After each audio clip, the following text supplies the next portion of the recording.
সব সময় যদি আল্লাহর কথাকে প্রত্যাখ্যান করো, শুনবা কখন?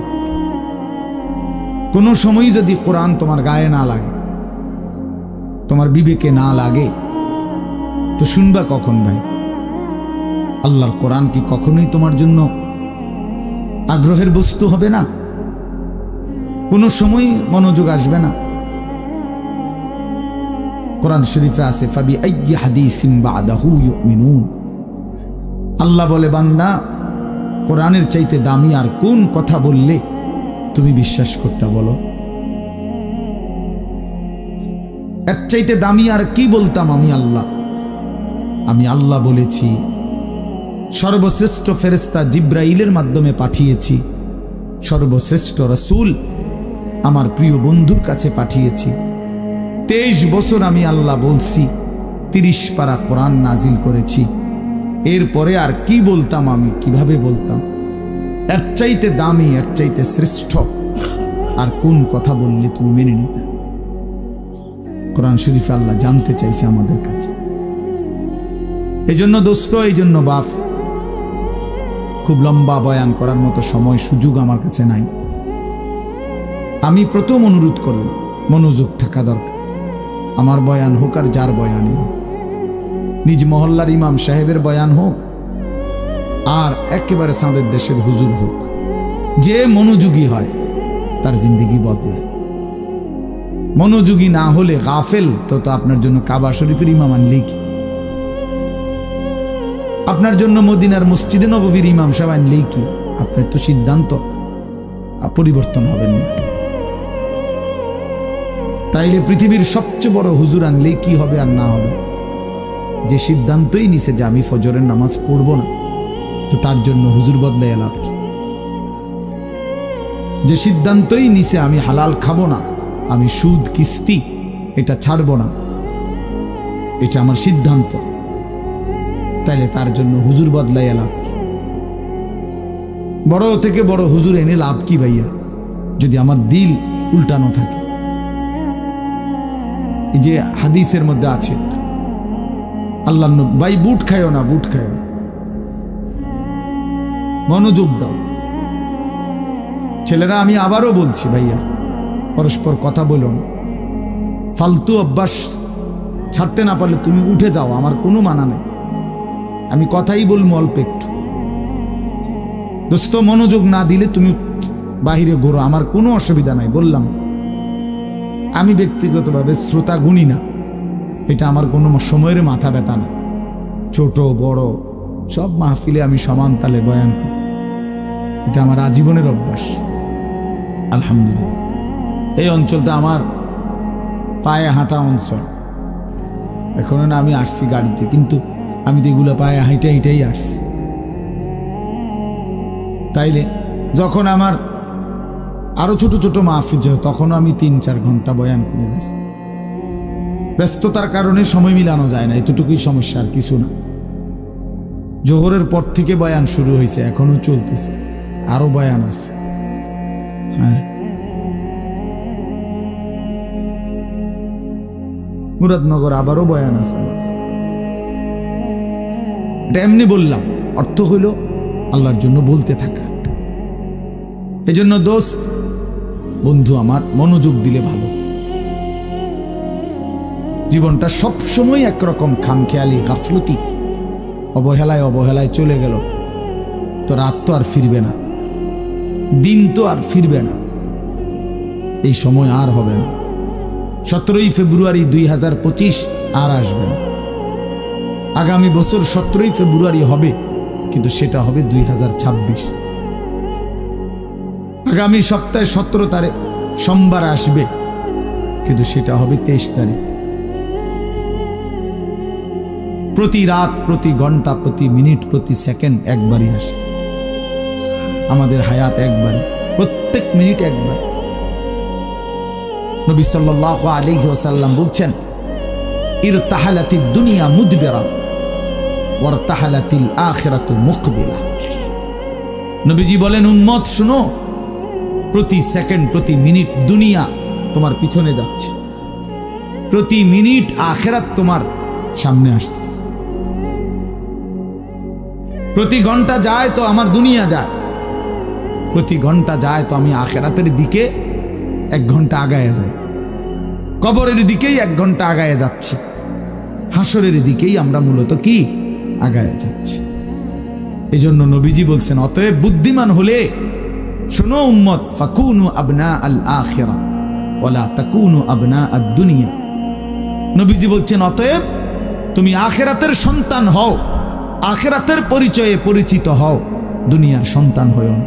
শুধু ডাক্তার, শুধু ইঞ্জিনিয়ার, শুধু আইনজীবী, শুধু ব্যারিস্টার, শুধু পয়সাওয়ালা, শুধু ব্যবসায়ী, শুধু কৃষক, শুধু বিদেশি, শুধু প্রবাসী, এক মুসলমান হিসেবে এতটুকু পরিচয় নিয়েই তুমি যথেষ্ট হইও না। এক মুসলমানের পরিচয় এতটুকুই না, বরং তোমার পরিচয় যেন হয় আখিরাতের পরিচয়। লোকটা নামাজি, লোকটা রোজাদার, লোকটা চরিত্রবান, লোকটা দিনদার, লোকটা ফরহেজগার, লোকটা আল্লাহওয়ালা, লোকটা আখিরাতের ফিকির করে, মসজিদকে ভালোবাসে, মাদ্রাসাকে ভালোবাসে, ওলামায়ে কেরামকে ভালোবাসে, নামাজকে ভালোবাসে, আল্লাহর ঘরকে ভালোবাসে, কোরআনকে ভালোবাসে। এমন পরিচয় পরিচিত হও, এমন পরিচয় নিজের জীবনে লাগাও।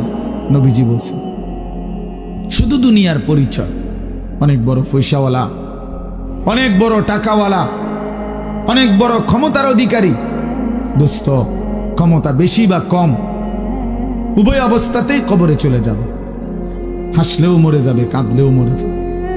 তাফসিরে মাআরিফুল কোরআনে আমরা পড়ছি, মুফতি শফি রহমতুল্লাহ আলাইহি বলছে, দুনিয়াবাসী, দুনিয়া নিয়া কারাকারি করো না, কারণ সর্বোচ্চ চেষ্টা করে দুনিয়া যদি জিতেও যাও তাইলেও মরে যাবা, যদি হেরেও যাও তাইলেও মরে যাও।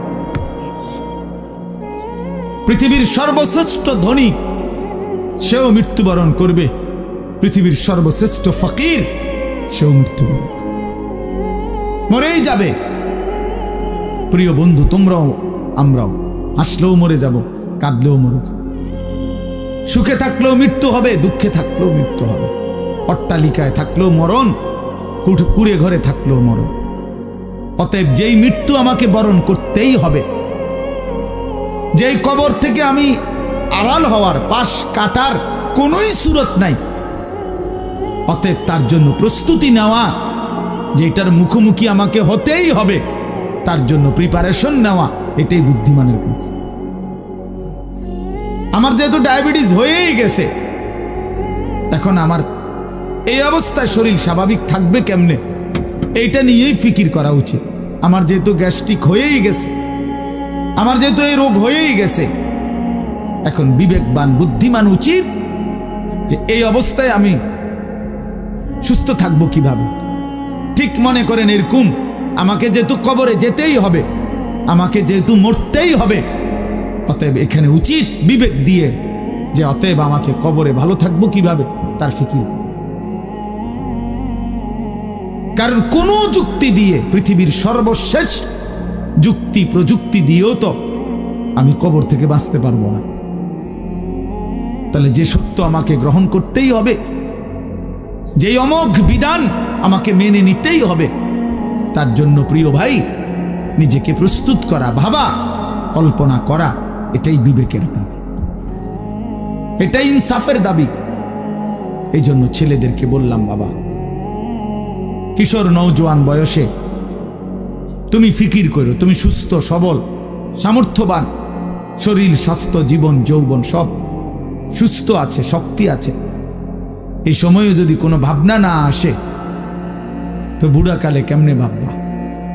বয়সকালে তো ভাবনার সময় না। কোরআন শরীফে স্পষ্ট আছে, আমিনকুম মান ইউরাদ্দু ইলা আরদালিল উমর লিকাই লা ইয়ালামা মিন বাদি ইলমিন শাইআ। আল্লাহ বলেন, মানুষকে আমি পর্যায়ক্রমে ধীরে ধীরে অনেক মানুষকে আমি এরকম নিষ্কর্মা বৃদ্ধ বানিয়ে দেই যে ফলে সে যে জিনিসগুলো ইতিপূর্বে জানতো, একটা পর্যায়ে সে আর কিছুই জানে না, এখন আর কিছুই বলে না, কিছুই বুঝবে না। এই চাচা এখন আর কিছুই বুঝবে না, জিজ্ঞাসা করে দেখো, তার আর কোনো অনুভূতি নাই। তার কাছে এখন আর দুনিয়া বরাবর, সবকিছু, হাসিও বরাবর, কান্নাও বরাবর, রাতও বরাবর, দিনও বরাবর, আনন্দও বরাবর, বেদনাও বরাবর। ওনার তো আর সেই ফিলিংসটাই নেই।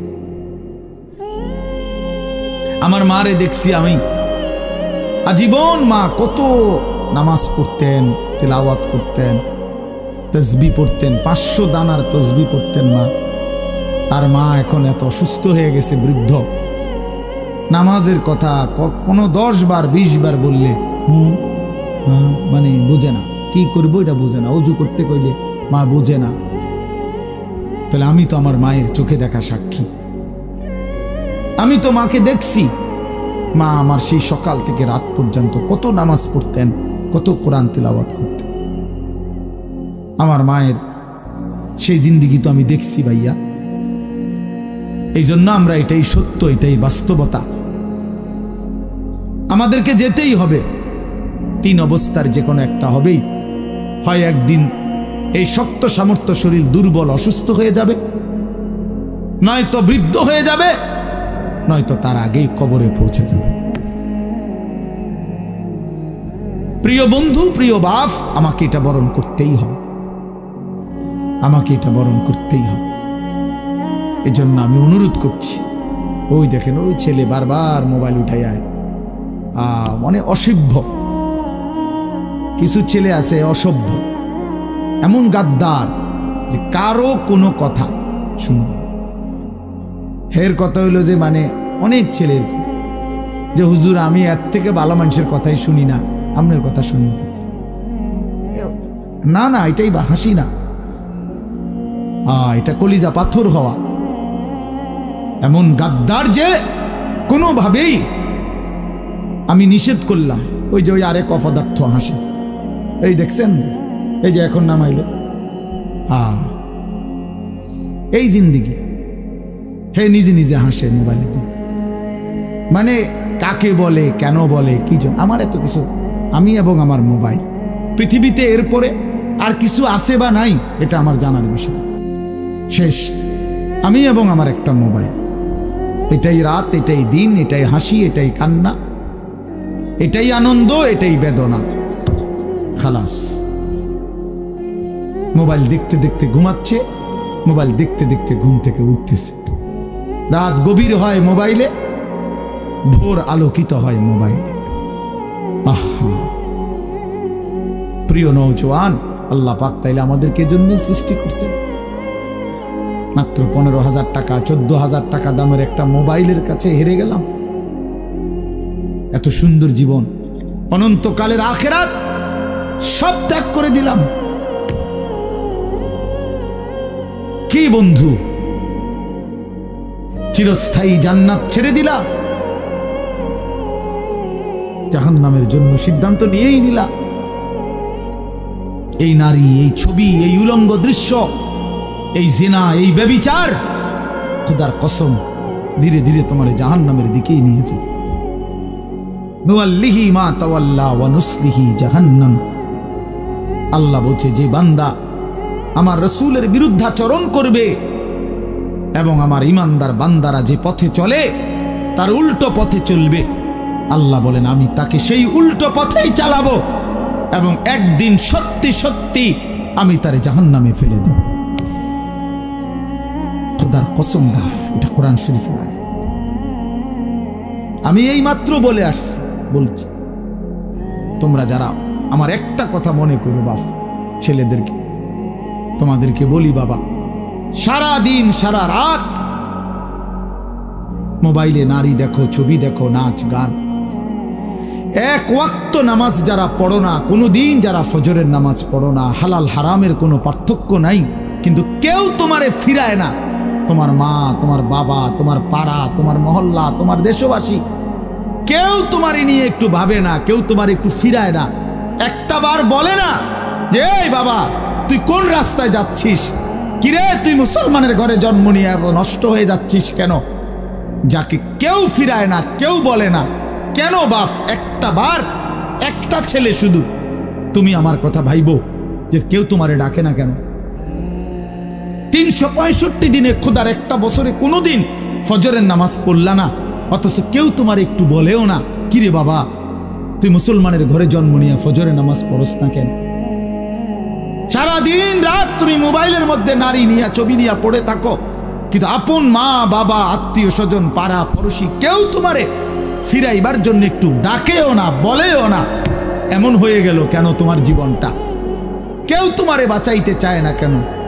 মনে রাখো বাপ, মূল কারণ একটাই, তোমার উপরে আল্লাহর লানত পড়ছে, খোদার লানত, খোদার গজব পড়ছে তোর উপরে। এই জন্য আল্লাহর লানত পড়ে যার উপরে, তার থেকে গোটা সৃষ্টি মুখ ফিরায় নেয়। এটা মুখ ফিরায় নেয়, এটা জরুরি বিষয়, মুখ ফিরিয়ে নেয়। আমার মার বয়স এই মাত্র বললাম, আমার মা আমি বললাম কিছুই বুঝে না, কিন্তু সেই মা আমার এখনো মনে আছে। একটা আশ্চর্য বিষয় হলো ৭৫ বছরের কম হবে না আমার বয়স, মা আমার এখনো আমারে বলে, আমারে দেখলে বলে বা আঙ্গরে বলে, আমার ৪৪ বছর বয়স, আমার 4টা সন্তান আছে, আমি আজকে 21 বছরের চাইতে বেশি ওয়াজ মাহফিলে যাই আলহামদুলিল্লাহ আল্লাহর দয়া। কিন্তু কসম আল্লাহর, মা এখনো আমারে বলে, ফুত নামাজ পড়ছো না, নামাজ পড়ছো না। আমারে সব সময় বলে, মা ফুত চাইও মানুষের, কত আনে মাহফিলে যাও, মানুষের লগে চাইও টাকা পয়সা লইয়া, ঝামেলা করো না। কতবার যে কইছে এই কথা, এটা মা আমারে আমার জীবনে। কিরে বেটা, আমার ৭৫ বছরের মা তো, আমি ৪৪ বছরের ছেলে, আমি আমারে আজও ডাকে, তোরে কেন ডাকে না? তোর উপরে কোন খোদার লানত পড়ছে বেটা? এই জন্য তো অব্যাহত ভাবে চোখের সামনে ছেলেটা চরিত্রহীন হয়ে যাচ্ছে, লম্পট হয়ে যাচ্ছে, এক ওয়াক্ত নামাজ পড়ে না, কেউ তারে ডাকে না। আহা, কেন এমন হয়ে গেল বাপ? তুমি এত বড় বঞ্চিত হইলা কেন? বলো ভাইয়া, তুমি মনে করছো তুমি সুখের সাগরে হাবুডুবু খাচ্ছ? না ভাইয়া, তুমি তো ধ্বংসের সাগরে হাবুডুবু খাচ্ছ। তুমি তো ভাবছো তুমি বড় মজায় আছো, তোমার মাথার উপরে কারো ছায়া নাই। আসলে তো তোমার উপরে খোদার লানত, এই জন্য কেউ তোমারে ফিরাইবার চাচ্ছে না। এই জন্য বিবেক থাকলে আমার এই কথা ভাইব, বিবেক থাকলে, বিবেক থাকলে ভাইব। আমি তো ধমক দিলাম, তোমারে কেউ ধমক দেয় না কেন? কেন ধমক দেয় না? তোমারে কেউ ফেরায় না কেন?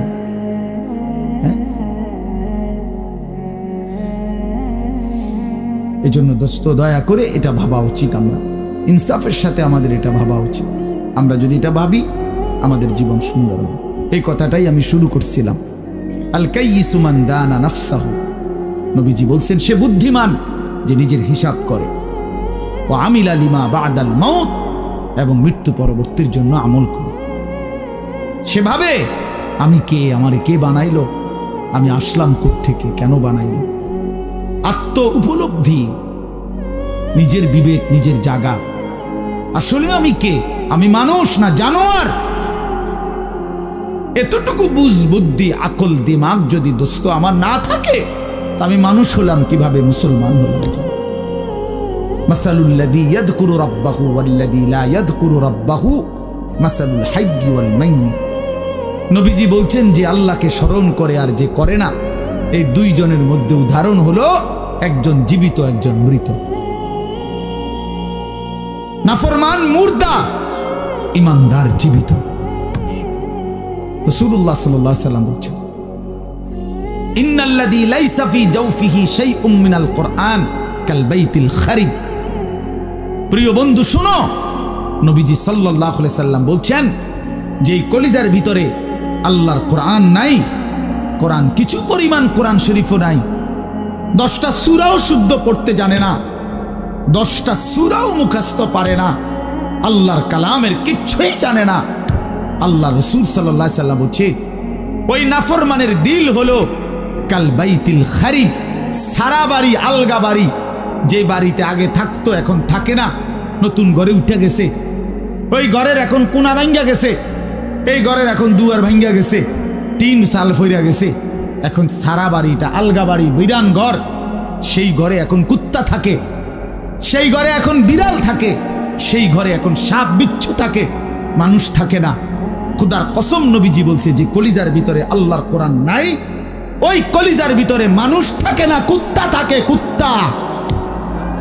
এই কুত্তা থাকে, কুত্তা, কুত্তা থাকে ওই কলিজার ভিতরে, সাপ থাকে, বিচ্ছু থাকে, ওটাতে বিড়াল থাকে, ইন্দুর থাকে, কেচ্চা থাকে, মানুষ থাকে না। ওই কলিজার ভিতরে মানুষ থাকে না, বুঝছো ভাইয়া? আজ তোমাদের যাদের জবানে আল্লাহর কোরআন নাই, তোমাদের যাদের দিলে মাওলার কোরআন নাই, তো তোমার এই ভেতরটা জন্তু জানোয়ারের ঘর, কুকুর বিড়ালের ঘর। আচ্ছা আরো শোনো মিয়া, কোরআন শরীফে সূরা আরাফের মধ্যে আছে কোরআনের আয়াত, ওয়াত্তাবা হাওয়াহু ফামাসালুহু কামাসালিল কালব। সরাসরি কোরআনের আয়াত, সরাসরি কোরআন শরীফের আয়াত। আল্লাহ তাআলা বলছেন যে মনের ইচ্ছা মতো চলে, মনের চাহিদার অনুসরণ করে। আমার মনে যা চায়, কেন নামাজ পড়ো না? তোমার মন চাইছে দেখি। আর কি কারণ? তোমার মন চাইছে, তুমি পড়ো না কেন? সারাদিন নারী দেখো, ছবি দেখো, তোমার মন চাইছে, এই তো না, আর কি তো কিছু না। কেন পেশাব করে পায়খানার পরে ঢিলা কুলুক টয়লেট পেপার, পাক নাফাকের কোনো পার্থক্য বুঝো না কেন? কারণ তোমার মন চাইছে, মন চাইছে। রাতের বাইজা গেছে 3টা, তুমি ঘুমাও না। দিনের বাইজা গেছে 10টা, তুমি ঘুম থেকে ওঠো না, কারণ তোমার ইচ্ছা, তোমার মনে যা চাইছে তা। আল্লাহর কসম বাপ, আমার কথায় রাগ করো না। আল্লাহ তাআলা কোরআনে বলছে এরকম মনের ইচ্ছার যে অনুসরণ করে, মনের যা চায় তাই করে, আল্লাহ বলছে তার উদাহরণ হলো কামাসালিল কালব, কুত্তার মতো, কুত্তার মতো, কুত্তার মতো, কুত্তার মতো, কুত্তার মতো। এই নামাজি বেনামাজি বেহায়া, মনে রাখিস তোর জিন্দেগি কুত্তার জিন্দেগি। তোদের যাদের কপালে সেজদা নাই, তোমাদের জীবন কুত্তার জীবন, মনে রাখো,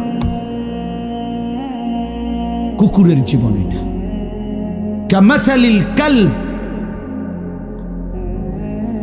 কই হারুন, কই কও কামাসালিল কালব, কালব অর্থ কি কও? বলো, এরা তো সব আমার ছাত্র, হারুন, এই যে রবি, বলো। কামাসালিল কালব, কুকুরের মতো আল্লাহ বলছে কোরআন। এ তো কোনো ব্যাখ্যার কিছু নাই যে এক হুজুর কইছে এটা, আরেক হুজুর কইছে এটা, এরকম কথা বোঝেন না এমনি। এটা ব্যাখ্যার কিছু আছে এখানে? এটা তো স্বাভাবিক বাংলা, সুদা বাংলা। কামাসালিল কালব, কুকুরের মতো। ওই জিন্দেগি কুত্তার জিন্দেগি, যে জিন্দেগি নাফরমানের জিন্দেগি, নাফরমানের জীবন। এজন্য দোস্ত, রহম করো নিজের উপরে। আমার চিৎকার চেঁচামেচির একটাই মাকসাদ, সারাটা বছর আমি চিল্লাই, এই এক কথার ফেরি করি, তুমি তোমারে কদর করো। আমার বাবা, আপনাদেরকে বলি, বাবারা যারা বয়স্ক আছেন, আপনি ইনসাফের সাথে বলেন, আপনি মুসলমান, 60 বছর ধরে আপনি মুসলমান, আপনি এখনো বিড়ি সিগারেট খান, আপনি ফিরবেন কখন? বলেন বাবা, 60 বছর ধরে এখনো আপনি চা দোকানে, টেলিভিশনে নাচ গান না দেখলে আপনার রাতের ঘুম হয় না। আস্তাগফিরুল্লাহ, এত বছরেও আপনার নাফরমানি ছাড়ার সময় হয় নাই?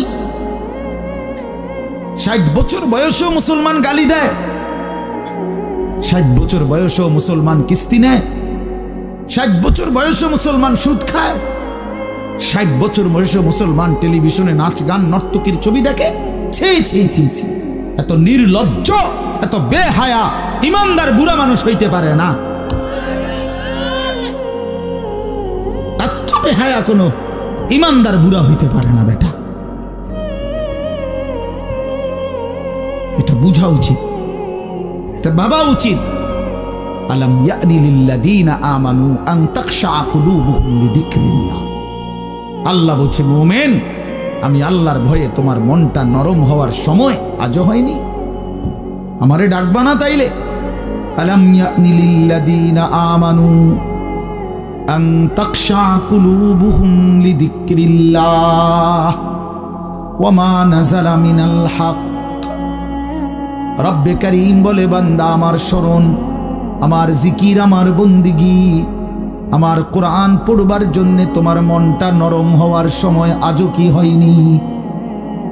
আল্লাহ যেন ডাক দিয়ে বলছে, যুবক 365 দিন তো হয়ে গেল, একটা বছর চলে গেল, বান্দা কোনদিন ফজরের নামাজ পড়লা না, তাহলে কি বান্দা আর কোনদিন পড়বা না?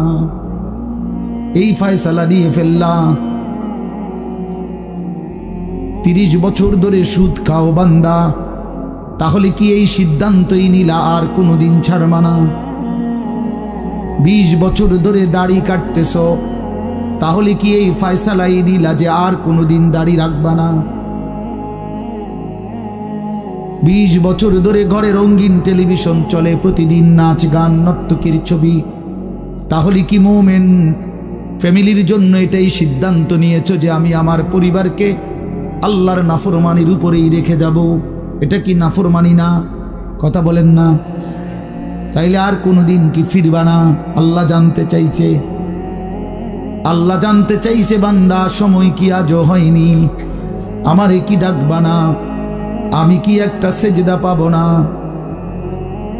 আল্লাহ বলেছেন, আমি তো দুনিয়া বাদ দিতে বলি নাই, ওয়ালা তানসা নাসীবাকা মিনাদ দুনিয়া, দুনিয়া ভুলে যেও না। স্ত্রী তো আমি দিয়েছি, সন্তান তো আমি দিয়েছি, এই জীবনে যা উপার্জন করছো তো আমি দিয়েছি। ওয়াফিস সামাই রিজকুকুম ওয়া মা তুআদুন, আল্লাহ বলেন আসমানে তোমাদের রিজিক, জমিনে না। কোথায়? ওয়াফিস সামাই রিজকুকুম, তোমাদের রিজিক আসমানে। মা উরিদু মিনহুম মির রিজকিন ওয়া মা উরিদু আন ইউতঈমুন, আল্লাহ বলে, বান্দা আমি তোমাদের কারো কাছ থেকে কোনো রিজিক চাই না, তোমরা কেউ আমাকে খাওয়াইতে হবে আমি এটাও চাই না। ইন্নাল্লাহা হুয়ার রাজ্জাকু যুল কুওয়াতিল মাতিন, নিশ্চয়ই আল্লাহই হচ্ছেন সুবিশাল ক্ষমতার অধিকারী, রিজিক দাতা। কায়নাতকে তো আমি খাওয়াই, আমারে তো কেউ খাওয়াইতে হয় না। সবার আশ্রয় তো আমি দেই, আমারে তো কেউ আশ্রয় দিতে হয় না, আমি তো সব করি। ওয়া ইন আমসাসকাল্লাহু বিদুররিন ফালা কাশিফা লাহু ইল্লা হু, আল্লাহ বলে, বলো না বান্দা, আমি যদি কাউকে মুসিবতে ফেলি, তাইলে সেই মুসিবত থেকে উদ্ধারকারী আমি ছাড়া আছে কে? কে আছে? কে বলে না বাপ? কে? ফালা কাশিফা লাহু ইল্লা হু, আমি ছাড়া উদ্ধারকারী কেউ নাই, কেউ নাই। ওয়া ইন ইউরিদকা বিখাইরিন ফালা রাদ্দা লিফাদলিহি, আল্লাহ বলেন, আর আমি যদি কাউকে কল্যাণ করি, উপকার করি, তাইলে আমার কল্যাণ, আমার উপকার ঠেকায়া দিবে এমনও তো কেউ নাই। কে দিবে আমার ঠেকায়া? আমারে প্রতিহত করবে কে? ওয়া ইন মিন শাইইন ইল্লা ইনদানা খাযাইনুহু ওয়া মা নুনাজ্জিলুহু ইল্লা বিকদারিন মা'লুম, আল্লাহ বলে, বান্দা সব কিছু আমার কাছে আছে ভান্ডারে ভান্ডারে, কিন্তু আমি জমিনে নাজিল করি পরিমাণ মতো করে। একসাথে সব আলু দিয়া দিলে রাখবা কই? একসাথে 30 বছরের পেঁয়াজ দিয়া দিলে রাখবা কই? কথা বোঝেন নাই? একসাথে 50 বছরের খাবার দিয়ে দিলে রাখবা কই? আছে তো আমার কাছে সব কিছুর ভান্ডারে ভান্ডার, কিন্তু আমি জমিনে দিয়ে থাকি পরিমাণ মতো করে, বিকাদারিন মা'লুম। ইন্না কুল্লা শাইইন খালাকনাহু বিকাদার, আল্লাহ বলেন সব কিছু আমি বানিয়েছি পরিমাণ মতো করে। জন্ম নিল কয়জন, কবরে নিলাম কয়জন, আমার হিসাব আছে। কোন সংখ্যা জনসংখ্যা কোনো সময় বেড়ে গিয়ে ক্ষতিগ্রস্ত হবে না। আমি আছি না?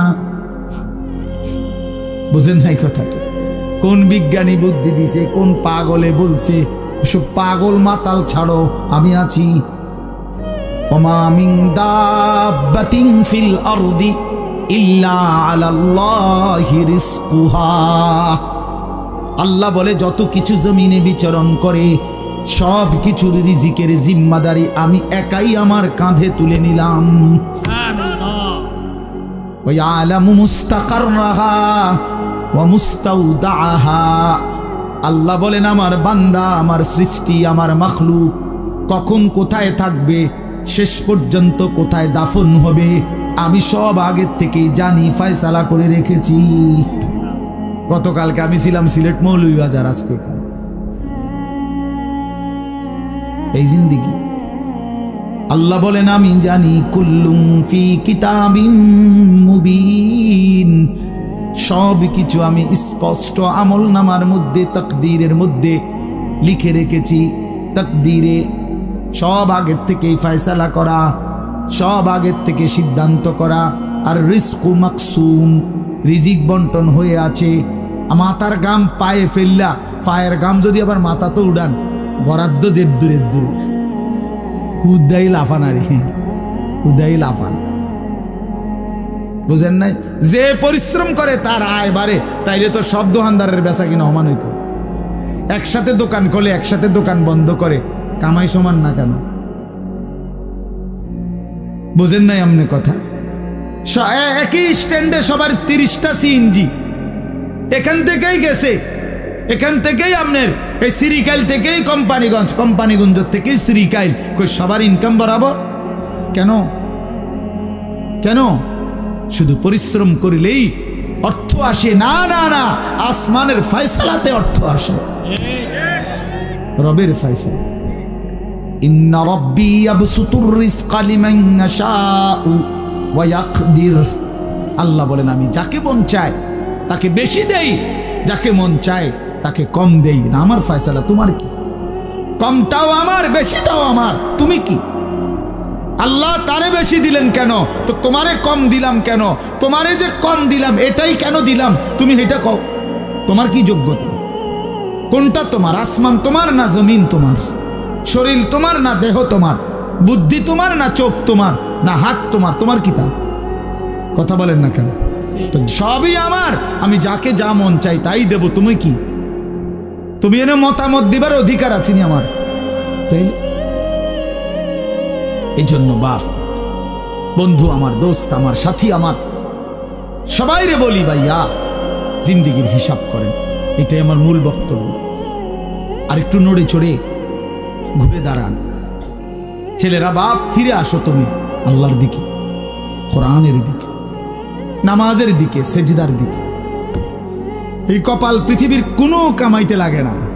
খেয়াল করে দেখে, উপার্জনের পৃথিবীতে মানুষ দেশে থাকুক আর বিদেশ থাকুক, চাকরি করুক আর ব্যবসায়ী করুক, ক্ষেত খামারে কাম করুক আর দিন মজুরি করুক, মাড়ি কাটুক আর যাই করুক, কপাল কোনো কামে লাগায় না। বুঝো না হিসাব? কপাল কি লাগায় না? কোন কাজে লাগায় না। কপাল শুধুই সেজদার জন্য, কপাল শুধুই সেজদার জন্য, শুধুই সেজদার জন্য, কপাল শুধুই সেজদার জন্য। কিসের জন্য? আল্লাহ বলছেন এটা বানাইছি সেজদার জন্য। এর জন্য যে কপালে সেজদা নাই, আল্লাহ যেন বলেছে যে ওই মানুষের বাচ্চা না, ওই জানোয়ার, জানোয়ার। এর জন্য দোস্ত, কেন নামাজ পড়ো না? কেন সেজদা করো না? কেন আল্লাহকে ডাকো না? মাদেরকে জিজ্ঞেস করেন, বোনদেরকে জিজ্ঞাসা করেন, কেন আল্লাহর হুকুম প্রতিনিয়ত লঙ্ঘন করছে? কেন বোনেরা বেপর্দা? কেন মায়েরা বেপর্দা? মাকে বলেন, বোনকে বলেন, জিজ্ঞেস করেন নিজের বিবিকে, রাস্তার এই পুরুষদেরকে তোমার শরীর যৌবন দেখাইয়া কি অর্জন হয়েছে বলো? কয় টাকা কামাই হয়েছে? দুনিয়ারে বা কি পাইলা, আখিরাতের বা কি পাইলা? তোমরা একটা ছেলে বলো, বাবা নারী আর ছবি আর উলঙ্গ দৃশ্য দেখে দুনিয়ার কি পাইলা আর আখিরাতের কি পাইলা? আখিরাত তো কিছুই নাই। দুনিয়াও তো কিছু নাই। শরীর, যৌবন, নিজের সক্ষমতা নষ্ট করা ছাড়া আর কি, আর কি ভাইয়া? এই জন্য আমি অনুরোধ করছি আপনাদের কাছে, আমরা যদি প্রত্যেকেই ভাবি আমরা ইমানদার, আমরা মুসলমান, আমাদের জিন্দেগি আখিরাত, আর এই আখিরাতের সবচেয়ে বড় ফিকির যদি আমার বিবেকে ঢুকে যে আসলে আমার জীবন আখিরাতের জন্য, আমারে আল্লাহ বানাইছেন আখিরাতের জন্য, আমারে আল্লাহ ঈমান দিয়েছেন জান্নাত দেওয়ার জন্য, তাহলে আমাদের জন্য সর্বশ্রেষ্ঠ নিজের জীবন গঠন, আখিরাত গঠন, জান্নাত অর্জন, জাহান্নাম থেকে মুক্তির সর্বশ্রেষ্ঠ মৌসুম মাহে রমজান। কি শাহরু রমাদান, এটাই আল্লাহ তাআলা উল্লেখ করছেন নিজে।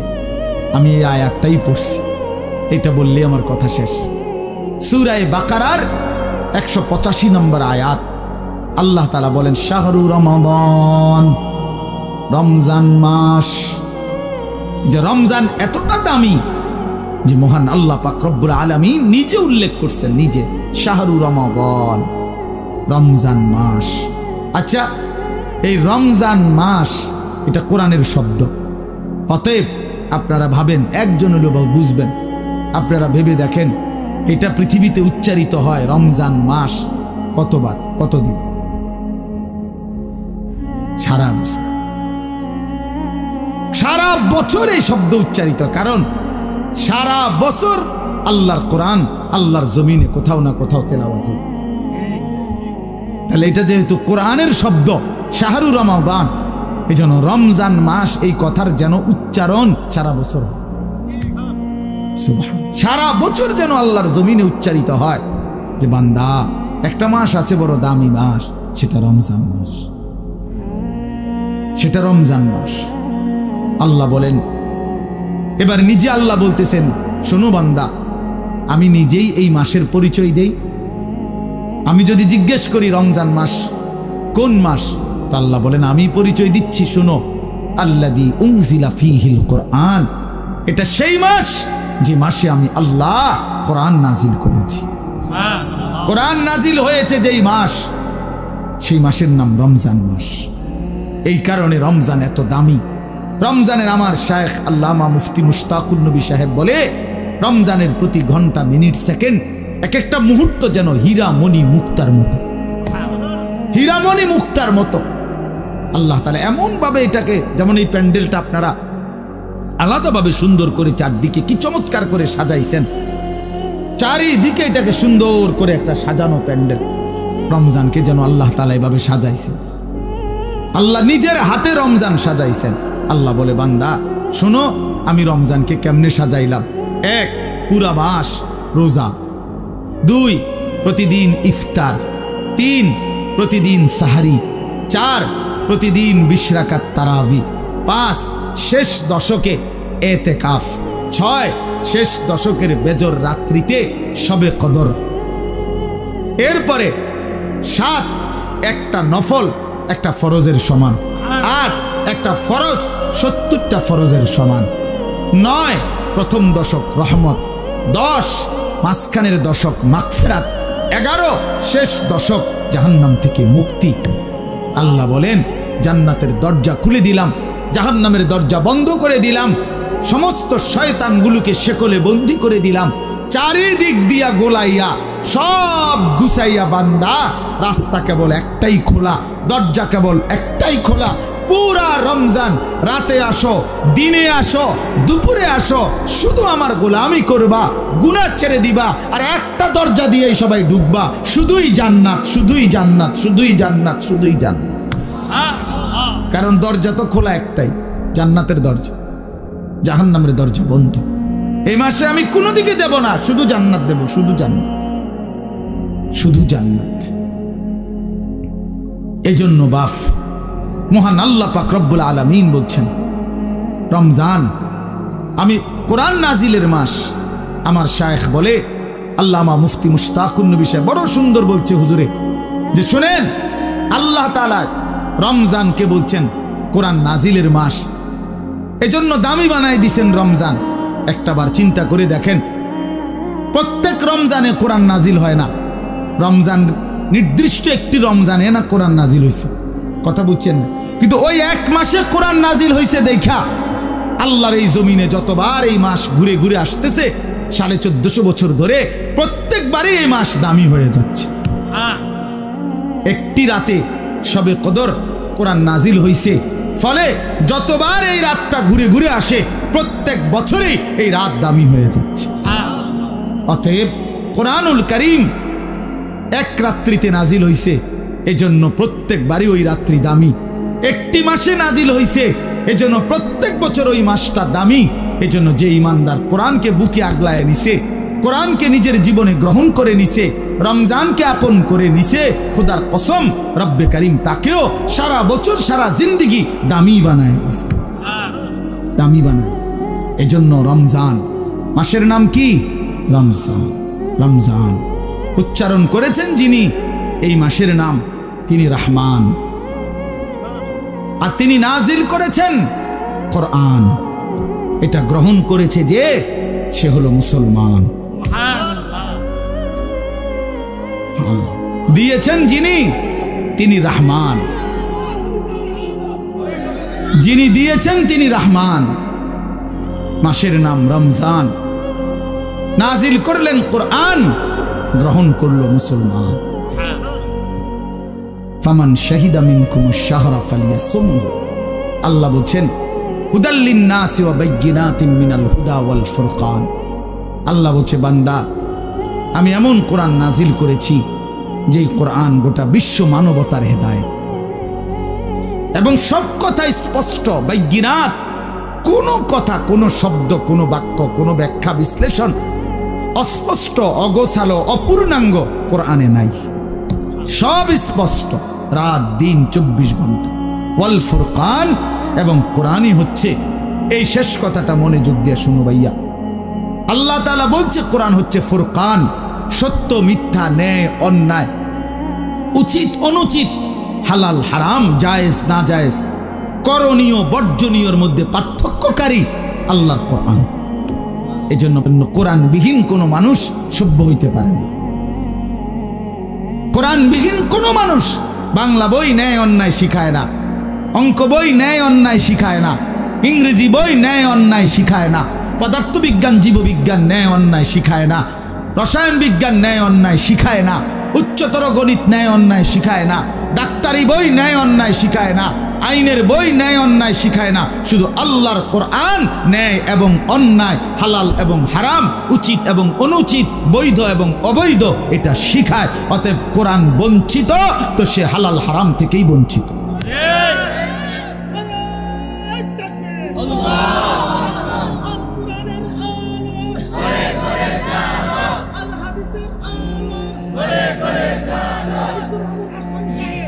অতএব এটা ফিকির করা চাই, এটা পার্থক্যকারী জ্ঞান। এজন্য আপনাদের সবার কাছে অনুরোধ, নিজের ছেলেকে, নিজের মেয়েকে আল্লাহর কোরআন থেকে বঞ্চিত করবেন না। বাচ্চাটাকে দিন শিখান, আল্লাহর কোরআন শিখান। জীবনের সবচেয়ে বড় সম্পদ দিয়ে গেলেন। কোরআন আজীবন মানুষকে দামি বানায়, কোরআন জান্নাতেও দামি বানাবে। সর্বশেষ কথা হলো ফামান শাহিদা মিনকুমুশ শাহরা ফালিয়াসুমহু। আল্লাহ বলছে অতএব এত বড় ফজিলতপূর্ণ রমজান মাস যদি তোমার জন্য মিলে, আল্লাহ নিজে কি মজা করে আল্লাহ বলছে বান্দা যদি রমজান পর্যন্ত তুমি পৌঁছো, তোমার জীবনে যদি রমজান মিলে, তুমি যদি হায়াত পাও, তো আমি আল্লাহ বলতেছি তুমি রোজা রাখো, তুমি রোজা আমার হুকুম মাইনো, তুমি গুনাহ ছেড়ে দিও, তুমি আমার বন্দিগি একটা মাস কইরো। যদি বলি আল্লাহ 1 মাস আপনার হুকুম মানবো, ঠিক আছে, গুনাহ ছেড়ে দিব, রোজাগুলো এবং বিধানগুলো মানবো, শরীয়তের হুকুম, আপনি আমারে কি দিবেন? আল্লাহ বলে লাআল্লাকুম তাত্তাকুন, 1 মাসেই আমি আল্লাহ তোমারে মুত্তাকি বানিয়ে দেব। যদি বলি মুত্তাকি হলে কি হবে? আল্লাহ বলে জানো না, জান্নাত বানানোই হয়েছে মুত্তাকিদের জন্য। উইদ্দাত লিল মুত্তাকিন, জান্নাত বানানোই হয়েছে মুত্তাকিদের জন্য। অতএব যে মুত্তাকি সেই জান্নাতি, যে জান্নাতি সেই মুত্তাকি। আমার কিশোর, আমার নওজোয়ান, আমার বাপ, আমার ভাই, আমার বন্ধু, আমার পর্দার আড়ালের মা বোন, সবাইকে বলি হায়াতের কদর করেন, জিন্দিগির কদর করো। আপনাদের এই একটা মাহফিল খুব সম্ভব, বারবার আমি আসি। ওই কবির ভাই এইসা প্রেশার তার, এই এক মহব্বতের মানুষের কাছে আমি বারবার হেরে যাই, যার কারণে তার খুব বেশি ভালোবাসার কারণে এই মাহফিলটা কোনো না কোনোভাবে মিলাইতে হয়। তা আল্লাহর দয়া আজকেও আসা হইছে। আমি সবার কাছে অনুরোধ করছি, আমাদের মৌলানা সানাউল্লাহ বয়ান করবে, আসছে ও মাশাআল্লাহ, ও অনেক সুন্দর বয়ান করে মাশাআল্লাহ। তো সে বয়ান করবে, দোয়া করবে। আমি দিল থেকে আপনাদের জন্য দোয়া করি, আল্লাহ তাআলা আপনাদের সবাইকে ঈমান আমলের জিন্দেগি দান করেন। আমার নওজোয়ান ভাই, তোমরা নষ্ট হইও না, চরিত্রহীন হইও না। মোবাইল, নারী, ছবি, এই জেনা, ব্যভিচার, মদ, জুয়ার আড্ডা থেকে ছোট ভাইয়া আল্লাহকে রাজি করো, হালালের উপরে চলো। ইনশাআল্লাহ দেখবা আগামী দিনে তোমরা ইমাম মাহদির পক্ষে লড়তে পারবা, তোমরা দাজ্জালের বিরুদ্ধে লড়তে পারবা। আগামীর ইসলামের পতাকা তোমাদের হাতে উড়বে ইনশাআল্লাহ, কালেমার পতাকা উড়বে ইনশাআল্লাহ। অতএব নওজোয়ান, হাল ছাইরো না, চরিত্রহীন হইও না, আল্লাহকে রাজি করো, সেজদা করো। ইনশাআল্লাহ গোটা দেশ, গোটা মহল্লাবাসী তোমার মহব্বত করবে, রব্বে করিমও তোমাকে আদর করবে।